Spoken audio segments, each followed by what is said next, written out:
Hello friends, ஒரு எனர்ஜெட்டிக்கான motivation தான் நம்ம இந்த செக்ஷனில் பார்க்க போகிறோம். சம்டைம்ஸ் ரொம்ப டயர்டாக ஃபீல் பண்ணுறீங்களா? அது உங்களுடைய உடல் சோர்வு இல்லை, உங்கள் மனம் சோர்வுன்னு கூட நினைக்கிறீங்களா?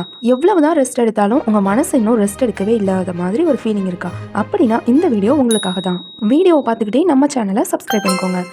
சோர்வு அப்படிங்கிறது ஒரு சூப்பரான ஒரு சிக்னல் தான் நமக்கு. சரி, நார்மலாக ஒரு டயர்ட்னஸ் எப்போ வரும்? ரொம்ப வேலை பார்த்தா ஒரு டயர்ட்னஸ் இருக்கும், அது கொஞ்சம் ரெஸ்ட் எடுத்தாலும் காணாமல் போயிடும். ஆனால் உங்களுடைய மனசு ரொம்ப சோர்வாயிடுச்சுன்னா அதை மீட்டு கொண்டு வர்றது ரொம்பவே கஷ்டமாக இருக்கும். எதனால் அந்த மனசோர்வு ஏற்படுது? நல்ல ஞாபகம் வச்சுக்கோங்க. நம்பர் 1, அதிகமான ஒரு எதிர்பார்ப்பு ஏதாவது ஒரு விஷயத்தில். 2வது, யாருமே நம்மளை புரிஞ்சுக்கலங்கிற மாதிரி ஒரு ஃபீலிங். 3வது, ஏதோ ஒரு விஷயம் ரொம்ப சின்சியரா முயற்சி பண்றீங்க, ஆனா அதுல ரிசல்ட்டே கிடைக்கல.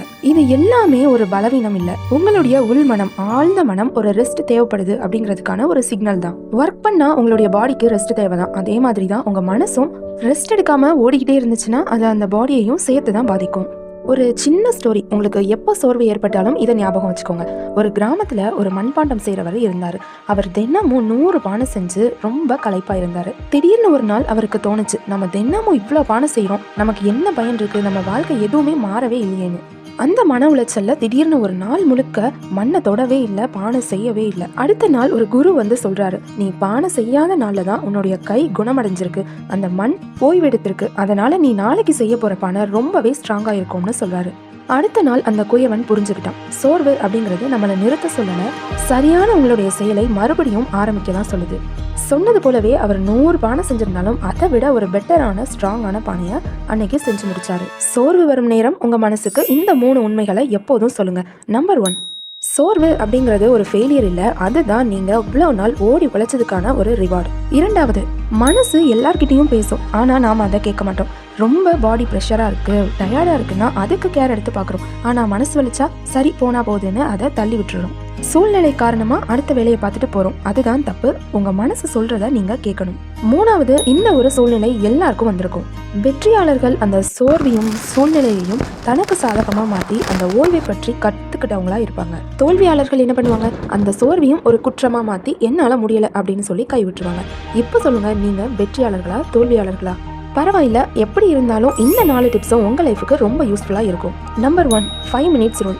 எதுவுமே செய்ய பிடிக்கல அப்படின்னு தோணுதா?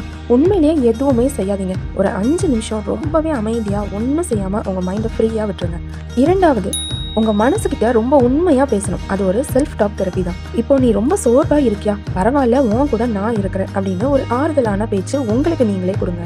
3வது, உங்கள் மைண்டுக்கு நீங்கள் என்ன இன்புட் கொடுக்குறீங்க அப்படிங்கிறது ரொம்ப முக்கியம். 24 மணி நேரமும் நெகட்டிவான ரீல்ஸு, நிறைய கம்பேரிசன், ஒரு சேடான சிச்சுவேஷன், இந்த மாதிரி நீங்கள் பார்க்குறது கேட்குறது எல்லாமே உங்கள் மைண்டுக்கு நீங்கள் கொடுக்குற ஒரு இன்புட் தான். அதுக்கு பதிலாக உங்களுக்கு பிடிச்ச ஒரு சாங்ஸு, ஒரு ஸ்மால் வாக் நடக்கிறது, அமைதியாக இருக்கிறது, இந்த மாதிரி சேஞ்ச் பண்ணி பாருங்கள்.